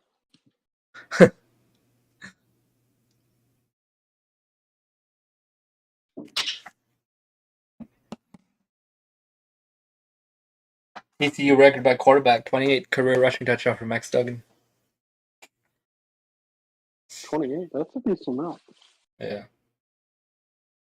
I'm curious where Stetson Bennett goes. Yeah, I mean, I could see him going to a team that likes his style of play. But he can also sneakily be able to read options and things like that. There's McConkey. It's going off for like 10 yards. Lance McConkey.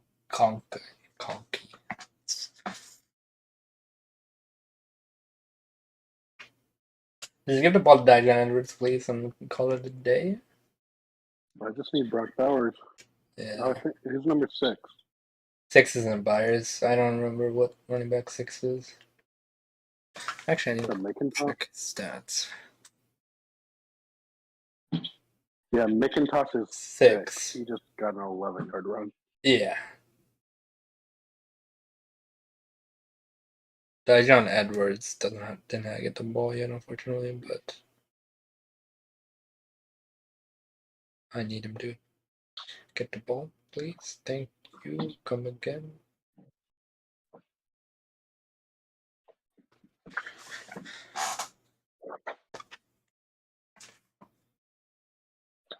He's going to 84. Okay. That's McConkey again, I think. Yeah, he just got the last one. To McConkey, yeah. Dude, McConkey's freaking, his receiving over was like 25 or something like that. Damn. Huh.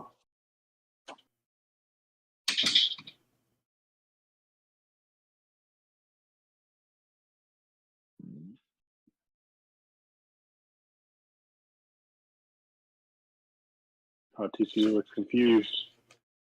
Oh. Brock Bowers, please. Oh my gosh, McIntosh. What happened? The receiving? McConkey. I don't know why I said McIntosh. McConkey just got a bomb thrown at him. Holy shit. Oh my god, wide open. Holy crap. That's why I have such problems judging college players.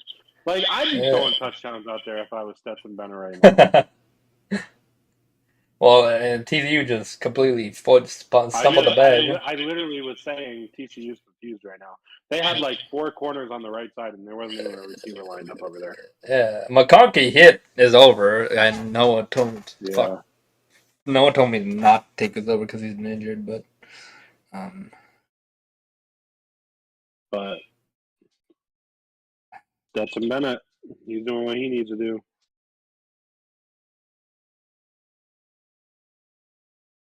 That's a 37-yard TD pass. Stetson Bennett has 111 yards already. God damn, that boy! I did his interceptions last, but he's balling right now. Oh my! Complete breakdown. Yeah. I'm watching it on the Pat McAfee show. Oh, okay. On ESPN. Dude, no one even covered it.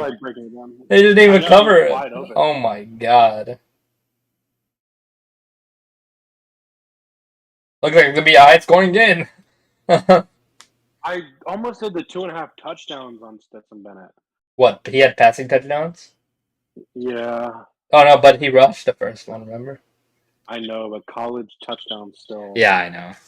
I did Duggan's pass touchdowns higher than 1.5, so that might hit actually. His passing touchdowns? Yeah. Yeah, stood up. Yeah, dude, the craziest game was like Michael Pena Jr. I forgot what team he plays for, but that game was a shootout. It was such a fun game to watch. And I hit that game too because I did random players. And like the guy hit with 6 minutes left in the game. Like, it was literally a sweat.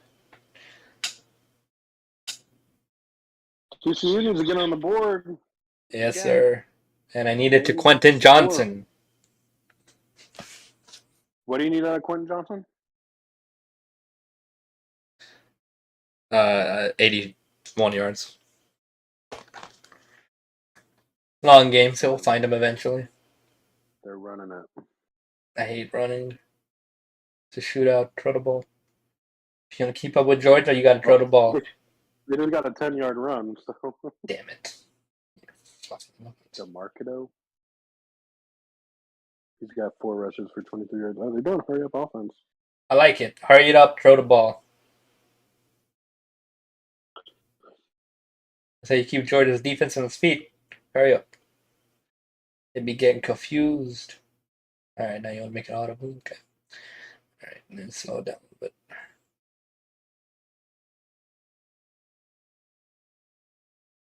DeMarcado, we should have done his over on rushing yards. God dang. I might do another one for Second half. after halftime. Yeah, I'll probably do one too. I'll put 20 on it. I'm just wasting all my money. I need a hit. That's probably a bad idea, but We should try to do a lock for the playoffs, and then oh yeah, dude. do like $100 bet. Oh yeah. Try to make some big bucks. Yeah, stop playing with I like money in. already like the Bills a lot, so okay, throw it to no name. 19.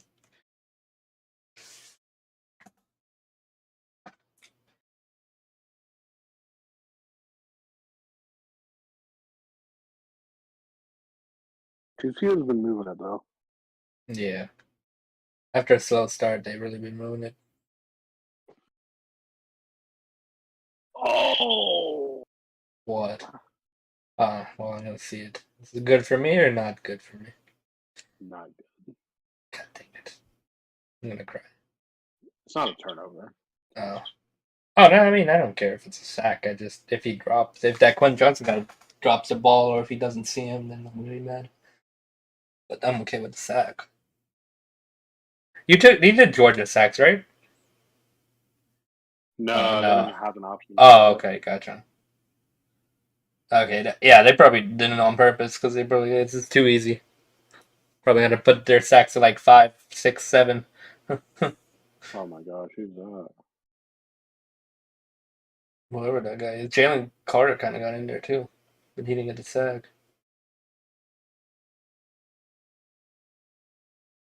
Who's 21? Corey Wren. Oh, That kind of was a rush. I get and well, what? That kind of looked like a pass. Okay, end of the first. End of the On the first. bottom it said rush, but on ESPN it kind of has a pass. Oh, I don't know. It's weird.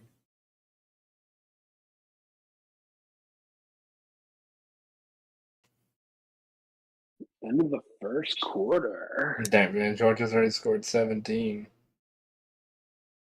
That's the thing with college games, dude. They're so high scoring because defenses just suck. I know.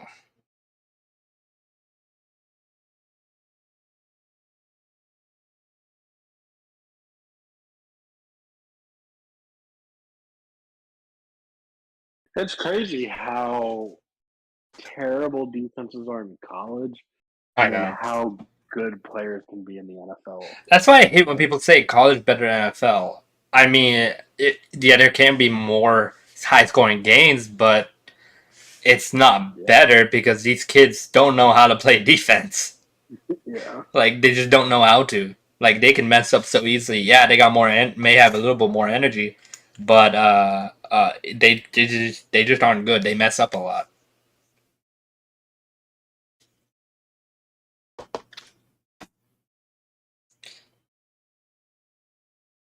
It says find one rookie auto jersey in the XR box. So I think I technically got 2 because of the Isaiah Spiller was the rookie swatch auto too. No. So I got 2. I guess it's just a banger of a box. Who knew XR would be the one? And I just randomly got it. Like I was thinking about getting it at the store when we went. And then I was like, nah, I'll just get it off of Panini. Hopefully it comes by the time I come. It didn't, unfortunately, but it's a good thing yeah. It's like good luck. Yeah. Bruh, from Panini too. That's the last place I expect a 101 to come from. Straight from Panini. They blessed my box.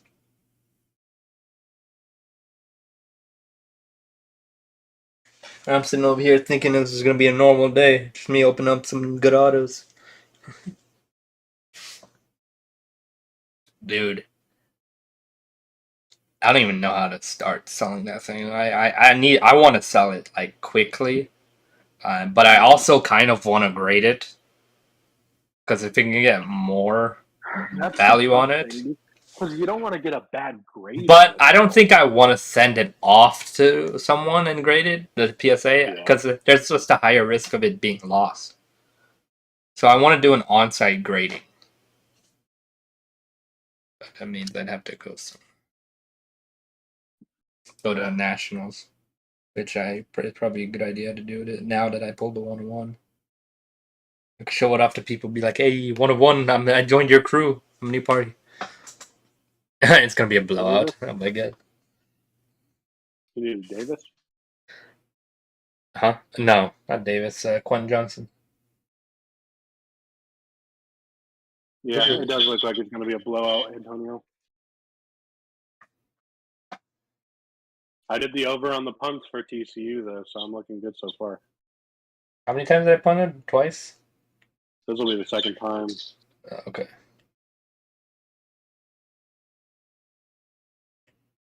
Dang, I don't think they can afford any more punts. Might be time to start going for it on fourth down. One turnover and it's a different game. Yeah. But it doesn't help if TCU's a That was horrible my turnover. concern with TCU. That was my concern with TCU. Get Brock Bowers on the field. Man ain't touched the ball enough. TCU, Texas Christian University.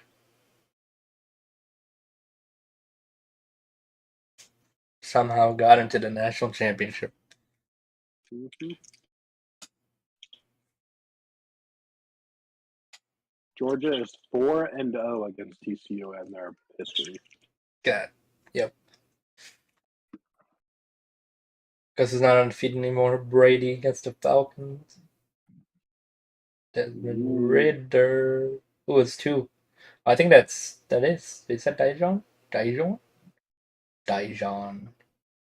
He's got some 80-yard run. I literally come drive there just to hug you. If you got that. McIntosh is there. They have two running backs in right now. Washington. Brock Bowers at the top. Fake. 19. 19. You see him. Bowers, baby. I need a touchdown from him, if anything. 11-yard catch. There you go. I just need 2 more. 3 more. 3 more. Sorry. I think he just went over on yard. He got 44. That's why I'm so mad I still can't put anything in prize picks, because they go, well, it's sent way lower on prize picks. Like, it's helpful. Brock Bowers again! Hey! Only went over. That was like a 30-yard pass. 35-yard pass. God dang, Brock Bowers.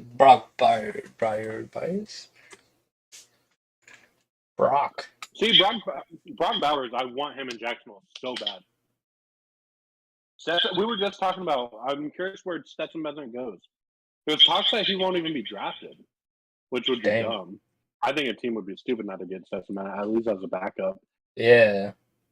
I mean, if he gets the championship, like, how can you not take him if he's a winner? He's about to be a back-to-back college championship. Yeah, not many people can say that. Which is why it's so annoying when I see comments saying, like, oh, he's so old, he's going against kids. Like, I mean, if you were put in that position, you wouldn't even complete that pass. So, it is what it is. Give it to Bowers on a quick. Let me end this right here. Oh, he's slinging it somewhere else. Oh my gosh, almost one-handed catch. From who? He dropped it. God dang it. Intended for a Donnie Mitchell. I was about to do it over. Good thing he didn't catch it. Damn, Donnie Mitchell. In my opinion, Stetson Bennett has a chance to be better than Kenny Pickett. Yeah? Because they're in similar situations. They stayed in college for a long time. They learned the system, and then there's less. You can throw Stetson Bennett in the NFL right now, and he'd probably do halfway decent. Yeah, and he's sneaky with his rushing game, too. Like, he's not slow.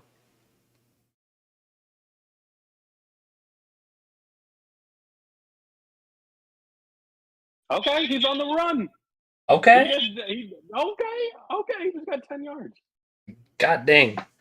Did he do his over on the rushing yards? Oh, yeah, he already hit on the first touchdown. Remember, he went for 21. 13 can't keep up with that 13.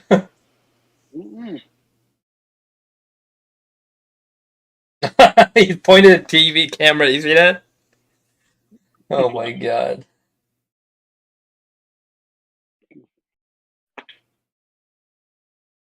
He's out there just having fun playing yard football, backyard football.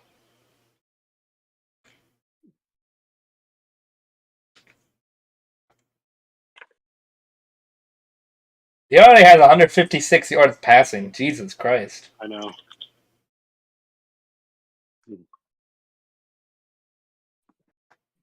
Georgia's struggling to get their run game going on. Yeah.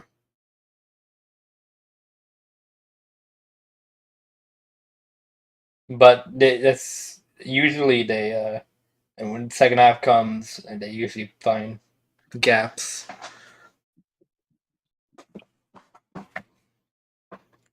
Georgia usually starts a little slow, but today they're starting off hot. Mm-hmm.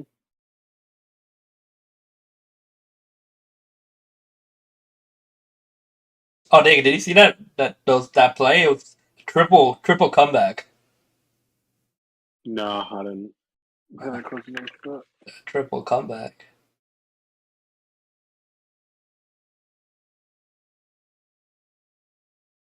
Is that Dijon?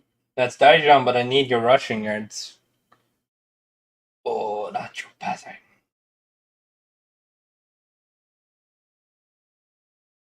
Well, he's got a couple yards on the ground.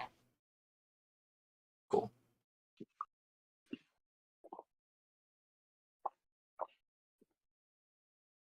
Seven. I'll take 7. His over's only like 40 something, so nothing too crazy. Red zone. Brock Bowers, find him. You got this.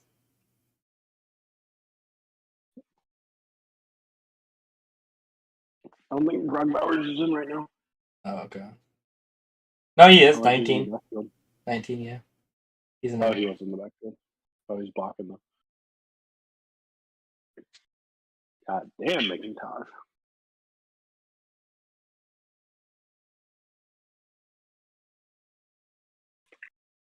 Could have done me over on literally anybody on Georgia. Yeah, I know.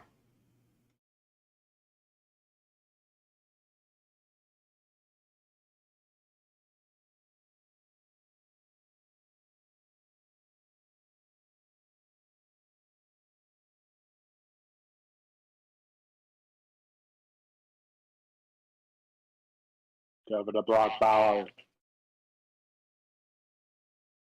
Oh, he's walking in. He just walked in for that one. Who, running back? No. Oh, damn. Minute. Damn, another rushing touchdown? Jesus Christ. There was nobody over there. God dang.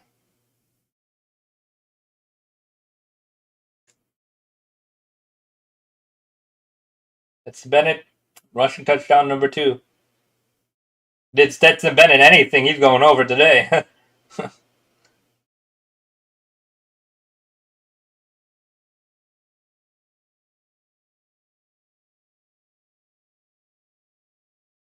Oh, yeah, Tim Tebow with Pat McAfee. Oh, he got the ball. Pat McAfee caught the ball. Oh my god.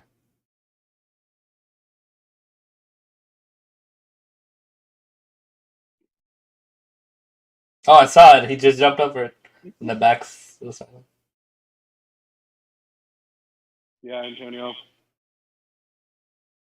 This is what's wrong with playoffs.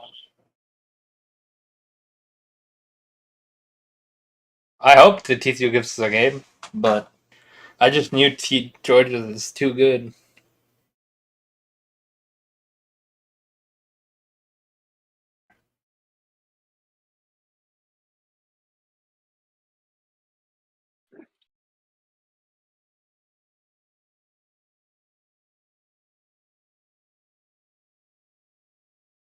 Wait, why is Arthur Smith trending right now?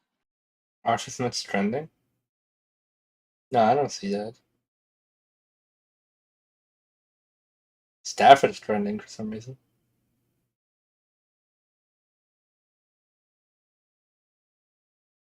Oh, Matthew Stafford's in the UGA game. Oh, you think Arthur Smith might be at the national championship game? Oh no, there's a bunch of people calling to get Arthur Smith fired. What? How? Why? It doesn't make any sense. He's not gonna get fired.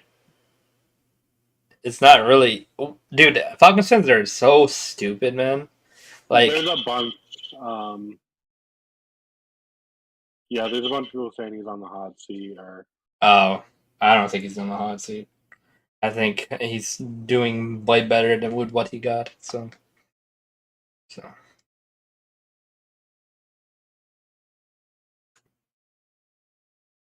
Arthur Blank's usually pretty good at keeping coaches for a little bit. everybody's saying the Falcons should fire Arthur Smith and let him be the offensive coordinator at Tennessee. Oh my god.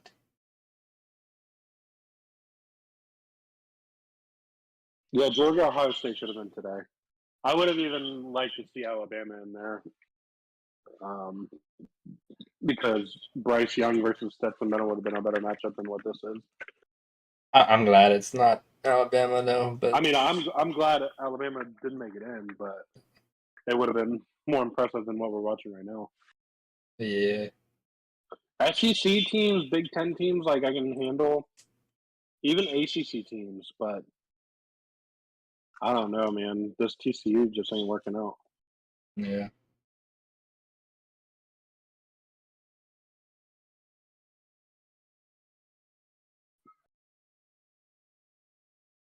Yeah, Georgia did dominate Alabama last year, but it's hard to say if they would do it again. I mean, they definitely could, but Nick Saban's a pretty damn good coach.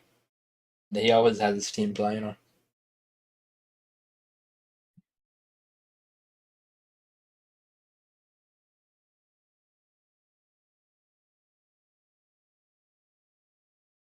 TCU's got to do something on this drive.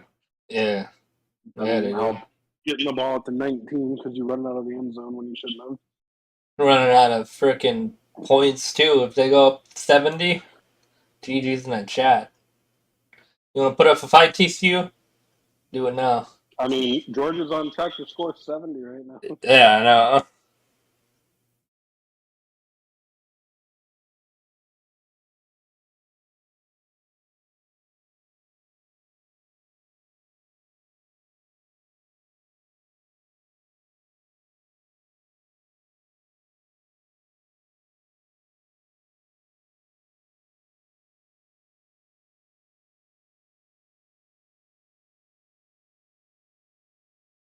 It is kind of crazy that TCU did beat Michigan. Michigan might have been a little better of a matchup, but I think Michigan would have still got blown out. I really think Ohio State should have been. Yeah, but we got that. We did get that game, but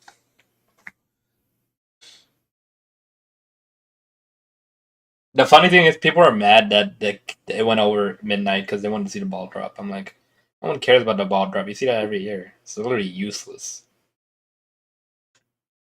Oh yeah, you're another year closer till you die. Cool. Why are you celebrating that? Too much.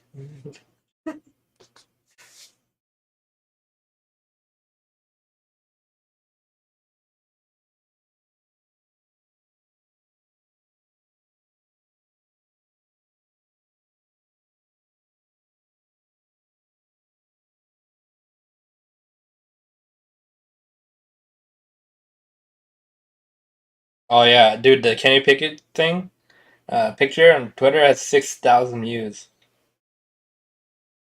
Jesus Christ.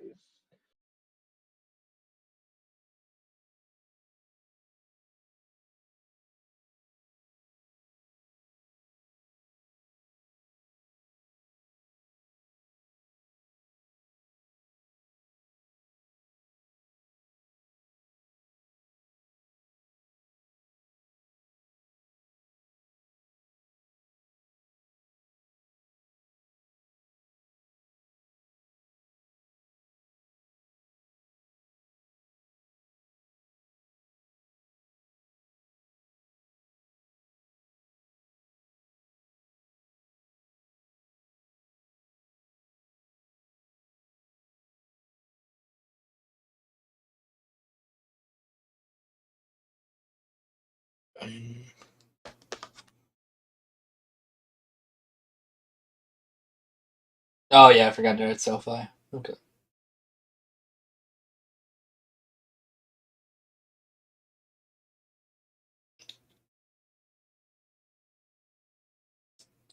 Alright, T. Quinn Johnson, please. Come on, Duggan. You can't run it really much anymore. Otherwise, you want T. George to go up 50? See, Duggan Selling. struggling. He's selling. He has time in the pocket on display. What is he doing? Bro, I think he ran that way too quick. He had time in the pocket. He could have waited a few seconds more, even.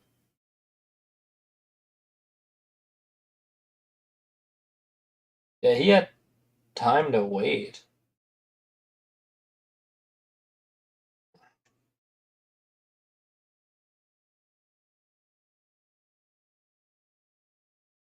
And they want to run it again. Hey, they've not been doing too bad running. But the problem is they're just down by way too much. Okay, that's flag for maybe holding. Okay.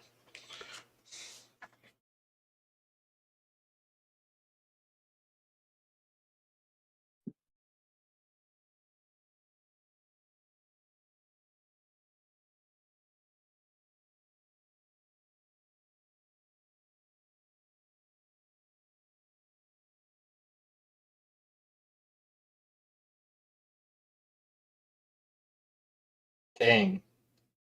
Giannis is selling. It's halftime. He's only at 16 PRA. What a bum. I know. Stetson Bennett almost has 200 yards already. God dang. Yeah,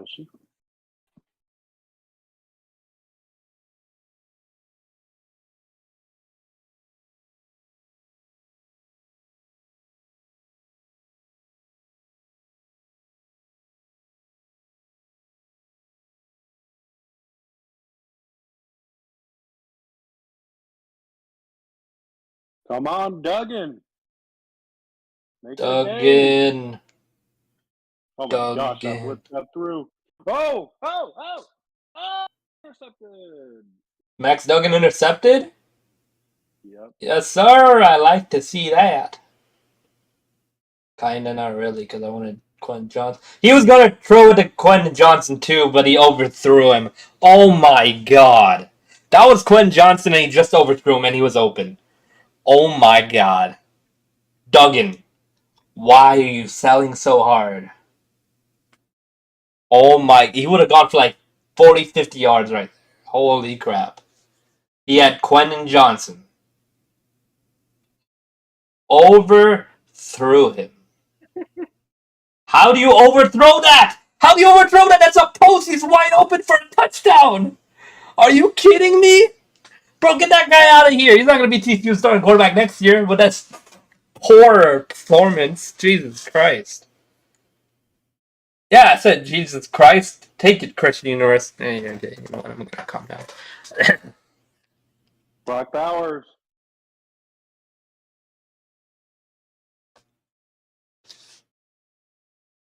I don't think that's a reception, but just give it to Dijon Edwards. No, I'll take Dijon Edwards.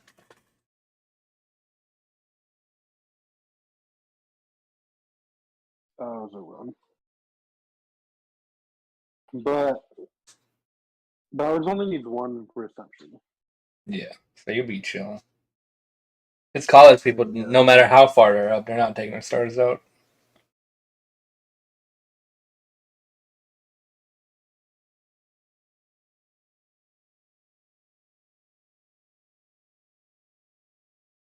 No.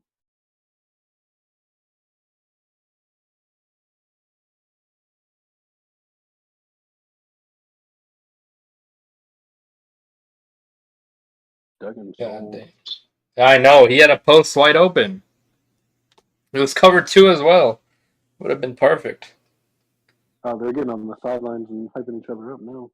They need to do more than that.